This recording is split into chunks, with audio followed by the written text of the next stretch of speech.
दोस्तों यहाँ पर कुल मिलाकर 4 दरवाजे हैं, जिसमें से 2 प्रमुख दरवाजे हैं। एक के अंदर से हम आते हैं और एक आपको सीधा यमुना नदी की तरफ से जोड़ेगा।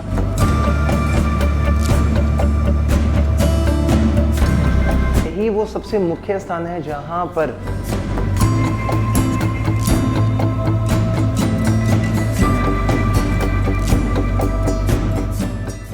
अब दोस्तों इसके चारों कॉर्नर पे मैं घूमूंगा और वहाँ पर अलग अलग जो जहांगीर और जो नूरजहां थे उनके परिवार के सदस्यों की यहाँ पे कब्र बनी हुई है। और फिर हम लास्ट में पहुँचेंगे उस मेन कब्र में जहाँ पर अहमदुल्लाह को दफन किया गया है।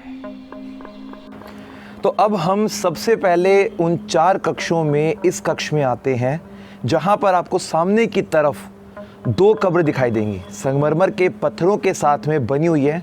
और ये महिला की कब्र है, जैसी इसकी आकृति है उससे हम यहाँ पर पहचान पा रहे हैं। और जब आप अपनी नज़रों को सामने की दीवारों पर लेकर जाएंगे तो वहाँ पर बहुत ज़्यादा सुंदर रंग बिरंगी दीवारें दिखाई देंगी। ये सारी दीवारों पे जो रंग भरे गए हैं सारे प्राकृतिक रंग हैं ये, और सब्जियों से, फूलों के रस से और विभिन्न प्रकार के प्राकृतिक पदार्थ से ये सारे रंग बनाए जाते थे, जो इतने वर्षों के बाद भी यहाँ आज भी टिके हुए हैं। कितनी शानदार कलाकृति इन दीवारों पर की गई है। और जो सबसे मेन बात है वो ये बनती है, जब इस कब्र पे हम देखेंगे तो सामने की तरफ आपको कुरान की 4 से 5 आयतें लिखी हुई दिखाई दे रही हैं, जो कि अरबिक भाषा में है। और अब हम दूसरी कब्र की ओर आगे की तरफ बढ़ते हैं। नीचे का डिज़ाइन देखकर आप मंत्रमुग्ध हो जाएंगे।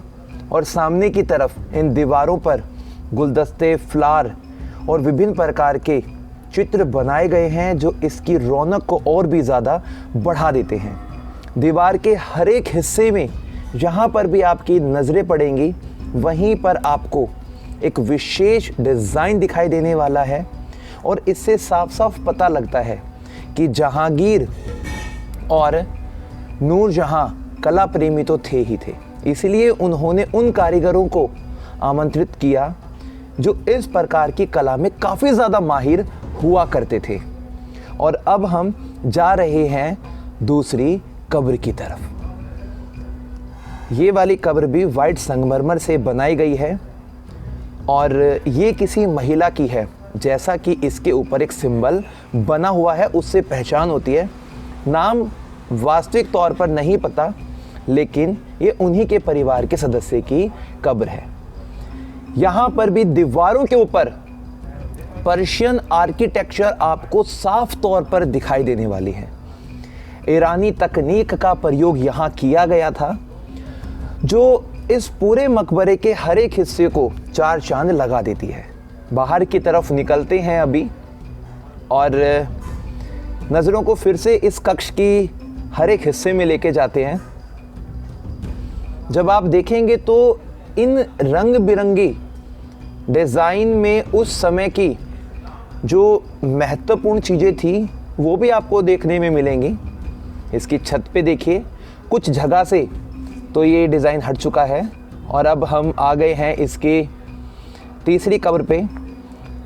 यहाँ पर एक विशेषता है, इस पूरी कब्र के ऊपर ये जो उठा हुआ भाग है, इससे पता लगता है कि ये किसी पुरुष की कब्र थी, क्योंकि उन्हीं के ऊपर इस प्रकार की विशेषता अक्सर देखने को हमें मिलती है।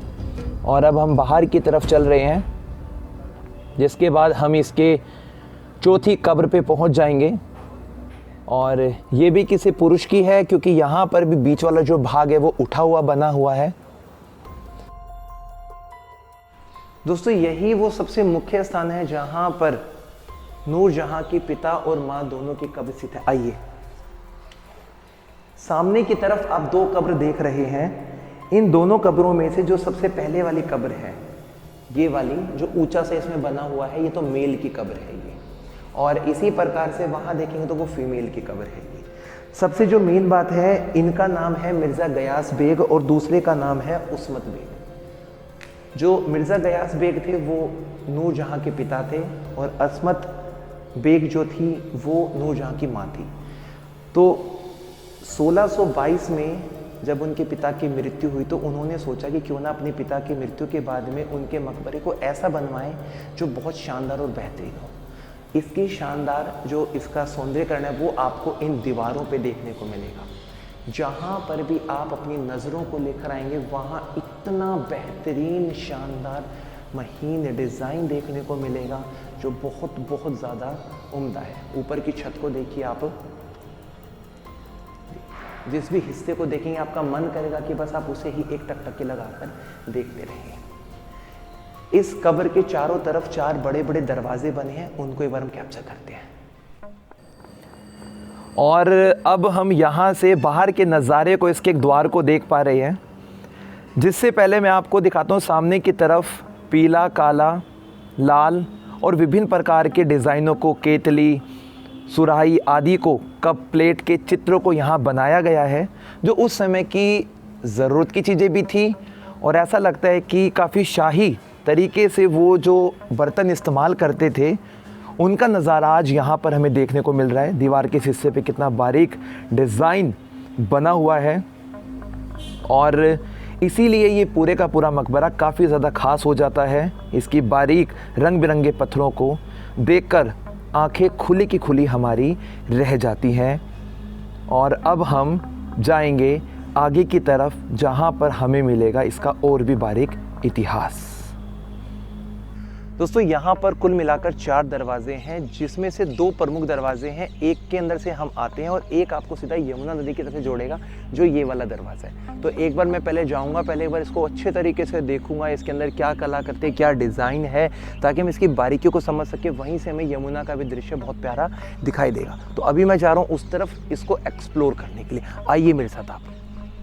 किसी वक्त पहले यहाँ पर एक फाउंटेन फुवारा हुआ करता था और ये उसका एक ऐसा द्वार है जो इसकी नदी के किनारे पड़ता है। दोस्तों अब हम थोड़े इसके इतिहास को भी समझ लेते हैं, क्योंकि दिलचस्प बात ये बनती है कि जो नूरजहाँ थी वो शाही परिवार से ताल्लुक़ नहीं रखती थी, लेकिन उसके बावजूद भी वो मालिक से लेकर कुशल राजनेता और जहांगीर की पसंदीदा पत्नी बनी और उन्होंने विशाल मुगल साम्राज्य पर अपना अधिकार भी किया। लेकिन नूरजहाँ उस वक्त में इतनी ताकतवर कैसे बन गई, जबकि उस वक्त महिलाएं सार्वजनिक जीवन में बहुत ही मुश्किल से आगे आया करती थी। इसके पीछे नूरजहाँ के पालन पोषण और उनके आसपास मौजूद उत्साह बढ़ाने वाले लोग, जो जहांगीर के साथ उनके करीबी रिश्ते और उनकी महत्वाकांक्षाओं को बहुत ही योगदान देते थे। उस वक्त अरब और फारस में निवासी भारत को अल हिंद कहते थे, जिसकी संस्कृति समृद्ध और सहिष्णु थी। अल हिंद में अलग अलग धर्मों के, रीति रिवाज के और विचारों के लोग भी एक साथ शांति से रहा करते थे।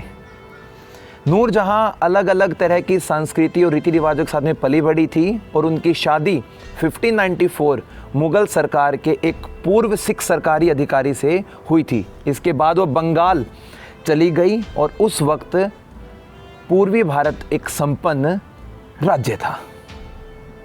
अहमदुल्ला के इस मकबरे को बनाकर हमें बहुत अच्छा लगा और सबसे जो मेन बात थी वो ये कि 400 वर्ष पहले कैसी कलाकृति प्रयोग में लाई जाती थी, वो हमें देखने का यहाँ पर आज मौका मिला, अवसर मिला। आपको ये वाली वीडियो कैसी लगी हमें ज़रूर बताइएगा। नई वीडियो नए साइन के साथ बहुत जल्द आएंगे। तब तक के लिए जय हिंद, जय भारत।